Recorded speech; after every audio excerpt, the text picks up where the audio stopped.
तो चलिए इस वीडियो में बात करते हैं कंपैरिजन एंड लॉजिकल ऑपरेटर्स की।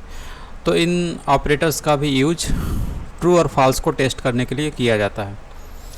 जैसे कि ये इक्वल टू है, ये equal to and equal type है, यानी कि वैल्यू इक्वल हो जाए और टाइप भी इक्वल हो जाए तो ये ट्रिपल इक्वलिटी वाला सिंबल आ जाता है। तो यहाँ पर ये टेस्ट कर रहा है। और ये नॉट इक्वल टू है और नॉट इक्वल टू और नॉट इक्वल टाइप ये टेस्ट कर रहा है। तो इन सभी का जो आपको ये जो एक्सप्रेशन है लॉजिकल ऑपरेटर्स हैं, इनका सब आपको जो है इसका ट्रू या फॉल्स के रूप में ही मिलता है। जैसे कि अगर हम लोग इसको देखते हैं तो इसमें भी देखिए क्या होता है। तो ये तो आपको पता होगा कि ये HTML डॉक्यूमेंट है और इसमें जावास्क्रिप्ट का जो टैग है वो यहाँ से यहाँ के बीच लगा हुआ है, यानी कि ये जावास्क्रिप्ट टैग में हम लोगों ने जावास्क्रिप्ट कोड डाल रखा है। और यहाँ पर x एक वेरिएबल बनाया गया लेट कीवर्ड से जिसमें स्टोर किया गया है 5। और यहाँ पर document dot get element by ID demo dot inner HTML, ये एक मेथड जो बताता है कि इस HTML डॉक्यूमेंट में डेमो ID वाला जो एलिमेंट है उसको खोजो और उसके इनर HTML पर इसकी वैल्यू रख दो।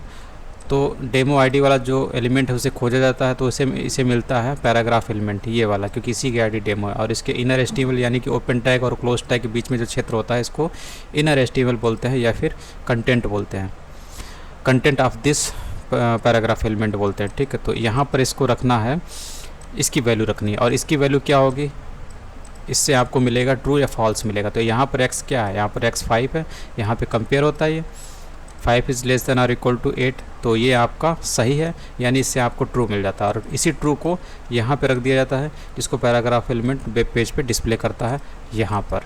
ठीक है, तो इस तरीके से ये काम करता है। और बाकी भी इसी टाइप के हैं। How it can be used, किस तरीके से इस्तेमाल किया जा सकता है। तो यहाँ पर भी ये इफ़ जो कंडीशनल स्टेटमेंट है यहाँ पर भी ये इस्तेमाल किया जा सकता है। तो इफ़ के बारे में हम लोग आगे देखेंगे, फिर भी यहाँ पे दिया हुआ तो देख लेते हैं। इसमें भी देखिए यहाँ पर क्या है, ये कंडीशन टेस्ट हो रही है। तो इफ़ में ये कंडीशन पहले टेस्ट होती है कि अगर इससे ट्रू मिलता है तो इफ़ की बॉडी में जो भी कोड पड़ा हुआ वो एग्जीक्यूट कर जाता है। ठीक है, तो अभी इफ़ की बॉडी में क्या है, यही चीज़ है, यानी कि एग्जीक्यूट करेगी अगर ये ट्रू हो जाती है। ठीक है, और अगर फॉल्स होता तब ये एग्जीक्यूट नहीं करता। तो इफ़ के बारे में अगर हम लोग आगे पढ़ने वाले हैं अभी। इसके बाद है लॉजिकल ऑपरेटर्स है। तो ये लॉजिकल ऑपरेटर्स होते हैं, ये डबल एंड सिंबल है, इसको एंड लॉजिकल ऑपरेटर बोलते हैं, इसको और बोलते हैं, इसको नॉट बोलते हैं। तो यहाँ पर यही टेस्ट हो रहा है। तो ये जो एंड होता है इसमें दो इनपुट के बीच, यानी दो जो एक्सप्रेशन होते हैं, एक एक्सप्रेशन ये और एक ये, दोनों के बीच में कंपेयर होती है। तो एंड से आपको ट्रू तभी मिलता है, मतलब इस कंप्लीट वाले से, कंप्लीट एक्सप्रेशन से आपको ट्रू तभी मिलेगा जब आपका ये वाली कंडीशन ट्रू हो जाए और एंड के बाद, यानी इस सिंबल के बाद ये जो दूसरा एक्सप्रेशन है इससे भी आपका ट्रू मिल जाए। जब दोनों से ट्रू मिलता है, यानी इससे और इससे, तभी आपको इस कंप्लीट वाले एक्सप्रेशन से आपको ट्रू मिलेगा। इसको देख लेते हैं। ठीक, बस इतना आपको याद रखना है। बाकी ट्रू या फॉल्स कुछ भी हो उसका फॉल्स ही आएगा, बस दोनों पे जब ट्रू हो तभी आपका ट्रू आएगा। ठीक, तो यहाँ पर ये देखिए दिखा रहा है, यहाँ पर ये एक्सप्रेशन है, यहाँ पर x की वैल्यू 6 है तो x लेस देन 10, ये तो सही हो गया। उसके बाद एंड ऑपरेटर लगा हुआ है, ये y यानी कि 3 इज़ ग्रेटर देन 1, ये भी सही है, यानी ये भी ट्रू हो गया और ये भी ट्रू हो गया। यानी कि ये तो तय है कि इससे आपका ट्रू मिलेगा, क्योंकि इससे आपका ट्रू तभी मिल सकता है जब दोनों इनपुट, यानी कि ये वाला ट्रू मिल जाए और इससे भी आपको ट्रू मिल जाए। और आपको दिख रहा है दोनों ट्रू है तो इससे तो आपको ट्रू मिलेगा। उसके बाद इसको चेक कर लीजिए, तो इससे तो आपको ट्रू मिलेगा लेकिन इससे आपको फॉल्स मिलेगा। तो ओवरऑल इससे आपको फॉल्स ही मिलेगा, क्योंकि ट्रू इससे तभी मिल सकता है जब दोनों इनपुट पे, यानी कि इधर वाला और इधर वाला दोनों ट्रू होता है, तभी आपको इस कंप्लीट वाले से ट्रू मिलता है। तो यही चीज़ यहाँ पर भी दी हुई है, पहले वाले से आपको ट्रू मिला तो आपको यहाँ दिख रहा है, और दूसरे वाले से आपको फॉल्स मिला तो आपको ये इसके नीचे ये दिख रहा है फॉल्स। तो इस तरीके से होता है एंड।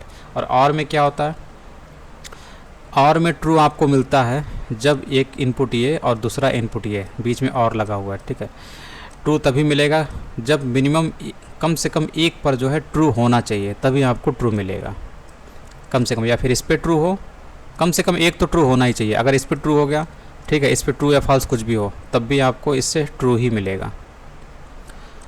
ये चीज़ होती है। और नॉट जो होता है वो रिवर्स होता है, यानी कि ये ट्रू होगा तो इसका निगेशन उल्टा कर दिया जाएगा तो इससे आपको ये फॉल्स हो जाएगा। ठीक, तो इस तरीके से होता है, इसको भी आप कर सकते हैं। इसके बाद है कंडीशनल या टर्नरी ऑपरेटर। टर्नरी ऑपरेटर जो होता है, मतलब ये होता है कि जो इसमें इफ़ का कंडीशन जैसा लगा हुआ होता है। जैसे आपका ये वेरिएबल है, तो इस वेरिएबल में दो वैल्यू हैं, एक तो वैल्यू 1 वैल्यू 2, ठीक है। तो इसमें जो वैल्यू आए, कौन सी वैल्यू स्टोर हो, ये कंडीशन के आधार पे जब आप तय करते हैं तो इसी को टर्नरी ऑपरेटर बोलते हैं। तो यहाँ पर ये जो कंडीशन है, अगर ये ट्रू होती है तो ये जो वैल्यू 1 है ये जाके इसमें स्टोर होगा। अगर ये इससे आपको फॉल्स मिलता है तो ये जो वैल्यू 2 है जो कि कॉलन के बाद लिखा हुआ है ये जाके इसमें स्टोर होगा। तो इस तरीके से होता है। जैसे कि यहाँ पे देखिए, यहाँ पर आपको दिख रहा होगा, जैसे कि यहाँ पर इसने एक फ़ंक्शन बनाया, यहाँ पर इसने फ़ंक्शन का इस्तेमाल किया। तो फंक्शन का इस्तेमाल किया, इसका मतलब इसे एक बटन से अटैच किया गया। यहाँ पर जैसे ही बटन पे क्लिक करेंगे, आपको यहाँ पे बटन दिख रहा होगा, जैसे ही बटन पे क्लिक करेंगे, जैसे इस बटन पे क्लिक करेंगे वैसे ही ये फंक्शन जो है रन कर जाएगा। ये रन करेगा तो document dot get element by ID as dot value. तो इसमें क्या होता है कि जो एज ID वाला जो एलिमेंट है उसको सर्च किया जाता है। तो एज ID वाला एलिमेंट कौन सा, ये इनपुट एलिमेंट है, और इसकी वैल्यू डॉट वैल्यू मतलब उसमें जो वैल्यू है, ये जो वैल्यू है इसकी जो वैल्यू है 18, इसी से आपको 18 मिल जाता है और 18 को इसमें स्टोर कर दिया जाता है, ठीक है। डॉट वैल्यू मतलब इसकी बात कर रहा है, इस वैल्यू को जो वैल्यू है इसकी बात कर रहा है, ठीक है। तो ये जाके इसमें स्टोर हो जाएगा और उसके बाद यहाँ पे टेस्ट होता है। यहाँ पर एक और वेरिएबल बनाएगा और टेस्ट हो रहा है कि ये जो एज है यानी कि 18 जो है वो 18 से छोटा है, ठीक है। तो 18 से छोटा तो है नहीं, इसे तो आपको फॉल्स मिलेगा। फॉल्स मिलेगा तो टर्नरी ऑपरेटर क्या बोलता है, जब फॉल्स मिलेगा तो ये वाला नहीं बल्कि ये वाली जो चीज़ है वो जाकर इस वेरिएबल में स्टोर हो जाएगी।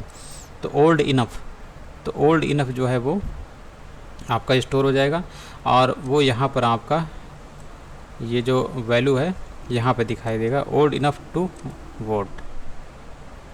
जब आप इस पर क्लिक करेंगे तो आपको यही चीज़ दिखाई देगी, ओल्ड इनफ टू वोट, ठीक है। तो ये दिए ओल्ड इनफ टू वोट। तो इस तरीके से ये होता है। इसके बाद ये यहाँ पर बता रहा है कि comparing different types, comparing data of different types में गिव अनएक्सपेक्टेड रिजल्ट्स। तो ये आपको ध्यान रखना, अगर डेटा टाइप डिफरेंट है तो वहाँ पर आपको अनएक्सपेक्टेड रिजल्ट्स देखने को मिलेंगे। जैसे कि when comparing a string with A number, जब आप किसी नंबर को स्ट्रिंग से कंपेयर करते हैं, JavaScript will convert the string to a number when doing the comparison. तो जावास्क्रिप्ट उस स्ट्रिंग को नंबर में कन्वर्ट करके फिर कंपैरिजन करता है, ठीक।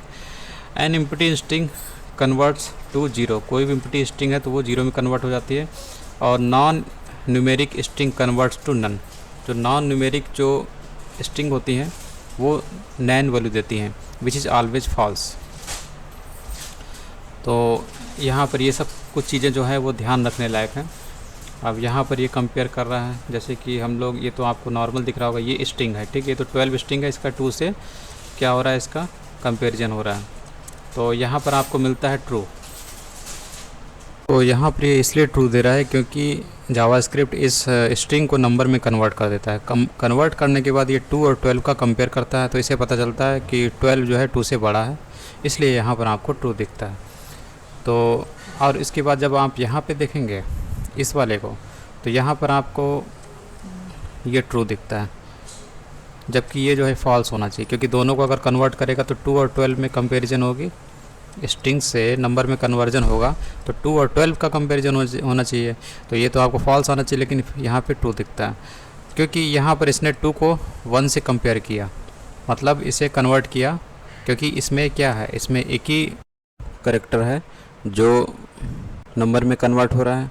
और यहाँ पर देखिए ये इसका जो 1 है, पहला वाला करेक्टर है, ये कन्वर्ट हो रहा है नंबर में, तो 2 ग्रेटर देन 1 हो जाता है, इसलिए यहाँ पर ये ट्रू मिलता है, ठीक। तो इस हिसाब से तो यहाँ पर यही चीज़ लिखी हुई है कि ये जो चीज़ें हैं ये आपको अनएक्सपेक्टेड रिजल्ट देती हैं, इसीलिए क्योंकि यहाँ पर कुछ और आ रहा था, यहाँ पर कुछ और सिद्धांत लगा हुआ है और यहाँ पर कुछ और लगा हुआ, तो इसीलिए अनएक्सपेक्टेड रिजल्ट देते हैं। यही चीज़ ध्यान रखनी है, कोई सिस्टमेटिक रिजल्ट इनका नहीं है। और यहाँ पर ये इफ़ का एग्जाम्पल, इफ एल्स का एग्जाम्पल, तो इसको हम लोग अगले लेक्चर में पढ़ेंगे, तब अच्छे से देखेंगे, क्योंकि अगला चैप्टर जो है वो इफ़ एल्स वाला ही है। अगला जो है वो नलिस कॉल्सिंग ऑपरेटर, ये कुछ इस तरीके का दिखता है। और इसमें क्या होता है, जो भी आप वेरिएबल बनाते हैं, जैसे ये वेरिएबल है तो इसमें 2 वेरिएबल की वैल्यू आएगी, किसकी आएगी, इसकी आएगी या फिर इसकी आएगी। पहली वाली वैल्यू इसको अलॉट होगी, मतलब इस रिजल्ट नाम के वेरिएबल में पहली वाली जो वेरिएबल है वो वैल्यू आके स्टोर होगी इसमें, अगर इसमें कोई नलिस या नल या अनडिफाइंड वैल्यू नहीं है तो, और अगर इसमें कोई नल या अनडिफाइंड वैल्यू है इसमें, ठीक, तो ये जो सेकेंड वाली वेरिएबल की जो वैल्यू होती है वो जाकर इसमें स्टोर होती है। यही काम है इस ऑपरेटर का। और उसके बाद इसी टाइप का एक ऑप्शनल चेनिंग ऑपरेटर है, इसको इस टाइप में पढ़ते हैं। ये क्वेश्चन मार्क और ये डॉट वाला सिंबल होता है। ये क्या काम करता है? Returns undefined if an object is undefined और नल। तो एरर थ्रो करने के बजाय ये ऑब्जेक्ट जो है ये जो होता है अनडिफाइंड रिटर्न करता है अगर ऑब्जेक्ट अनडिफाइंड या नल हो तो, जबकि बाकी में आप ने देखा होगा वो सब वहाँ पर एरर शो करते हैं। जैसे कि यहाँ पर, तो यहाँ पर ये कार नाम का एक ऑब्जेक्ट है। ऑब्जेक्ट कैसे पता चला ऑब्जेक्ट है? क्योंकि इसमें आप देख रहे होंगे इसमें प्रॉपर्टी और वैल्यू के रूप में आइटम मौजूद होते हैं। ये प्रॉपर्टी है, उसके बाद कॉलम के बाद इसकी वैल्यू होती है। इससे जो वैल्यू इसे मिलेगी, कोई यहाँ पर वैल्यू है ही नहीं, नेम की कोई वैल्यू नहीं, क्योंकि कार से इसने निकालने की कोशिश की नेम प्रॉपर्टी से नेम की वैल्यू, लेकिन यहाँ पर नेम नाम की कोई प्रॉपर्टी ही नहीं है कार में। तो इसमें क्या आ जाएगा? ये एक अनडिफाइंड है, ठीक है। तो इससे आपको एक अनडिफाइंड मिलेगा। इससे जो है नेम में क्या आ जाता है? नेम में जो चीज़ आएगी वो अनडिफाइंड आएगी, जो कि इसकी डेमो आईडी वाला जो HTML एलिमेंट है उसकी इनर HTML पर यहाँ पर रखा जाएगा नेम की वैल्यू। नेम की वैल्यू क्या है? यहाँ से मिलती है कार ऑब्जेक्ट के नेम प्रॉपर्टी को एक्सेस करने से, और नेम की प्रॉपर्टी कार में जब है ही नहीं तो उसकी वैल्यू क्या होगी? अनडिफाइंड हो जाएगी, जो कि ये जो पैराग्राफ एलिमेंट ये डिस्प्ले करता है वेब पेज पे, तो आपको अनडिफाइंड दिखता है। तो यही चीज़ था इसमें, बस इतनी चीज़ थी इसमें।